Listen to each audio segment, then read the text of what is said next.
Hello YouTube, it's Chris and I'm back in the Bolt today, and if you've been watching my channel, I had a flurry of videos that I made over the last 3 weeks detailing the features of the new Bolt, and I hadn't posted in a few days, and it's because we were actually on a family trip in the Bolt, and I've had the Bolt now for a month. So I thought that today's video I could just kind of go through a little bit about why I decided to buy the Bolt in the first place and what it might be like to a month later. So first of all, I live in Canada, and I live in the lower mainland of Vancouver, which if you're not familiar with the area, we have the highest fuel prices, I believe, in all of Canada at $1.30 a liter. And we also generate 90 to 95% of our power through hydroelectric. So for us, for my family, we were ready to downsize out of our minivan, 8-passenger minivan, into a smaller car, and that's when I started to look at electric cars. And in doing research, one thing that I ran across was just efficiency of internal combustion engine. And I didn't really know this, but my research showed that an internal combustion engine is only 20% efficient.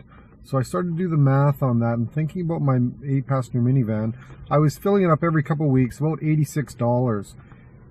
And if you're only 20% efficient, that means 80% is used doing other things. So out of my $86, only $16 was actually pushing my vehicle down the road.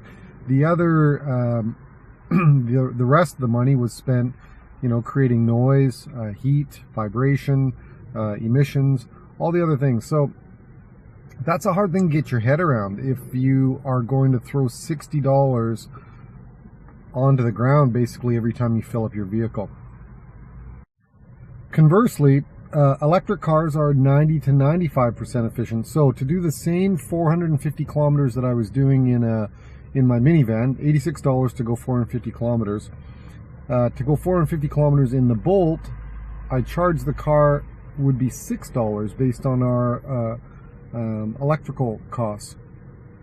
And out of that $6, $5.50 would actually push my vehicle down the road, 90 to 95% efficient.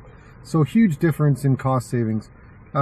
Still, if you start to talk to people about cost savings on an electric car, they'll probably say, well, sure, but the car costs so much more. And it's really true. This car, which is basically an economy car, in Canada is about $52,000. So even if I save $3,000 a year in fuel, which I expect to, I'll still have to drive this car for 10 years before I can even bring it down to the cost of what a comparable car of this size might be worth. I'm expecting a car like this might be $30,000. So where do I make up that extra $20,000? Maybe over the next 10 years. The other thing I note about Bolts that just going through the owner's manual, my first scheduled service is actually at 240,000 kilometers, which is 250,000 kilometers for my first service. And the first service, what they really want to do is change the fluids that heat and cool the battery. That is amazing.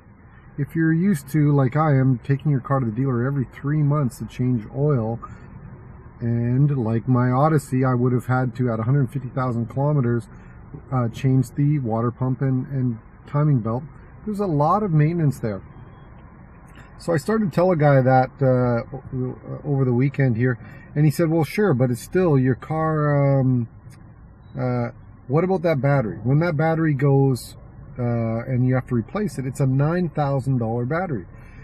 And I've never heard, of all my research, I haven't heard anyone from either Tesla or Leaf saying that they went out and replaced their battery in their car and that it cost them $9,000. So I don't know where that came from, but whoever said that said it loud enough that everyone that is sort of against electric cars uses this $9,000 battery as sort of a reason why, even though you're saving all that money in maintenance, at the end of the day, you're still going to replace your battery with a $9,000 battery. So if anybody really knows about that, please let me know.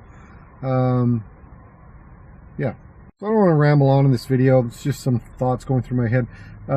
So over a month, what's happened with the car? I've got 1,350 kilometers on it. We went on a large road trip this weekend, probably over 500 kilometers just in the weekend. What do I like best about the car after my first month? The car's pretty good. I really like it. I'm really glad we have it. I guess the best feature is regenerative braking is huge. It's, you know, I don't think if you haven't driven an electric car or haven't driven this car, you can't put into how that feels to drive down the highway on cruise control, watch your meter go up and down, either charging or discharging based on how fast you're going, uphill, downhill, or on a flat road. It's crazy. I actually drove well over 100 kilometers, but my range only went down, I think, 20 or 30 kilometers because I was generating power as I drove as well. It's a hard concept. Range doesn't equal fuel gauge, right? Fuel goes down. That's all it does. It just goes down. But range goes up and goes down based on a whole bunch of different things. How you're driving the car, if you're going uphill, downhill, whatever. So I think that's the biggest feature. Anyway, first video in a while. Just wanted to say I'm back. I'll make some other really cool videos. I want to show you my new roof racks too, but I'll do that later. Thanks.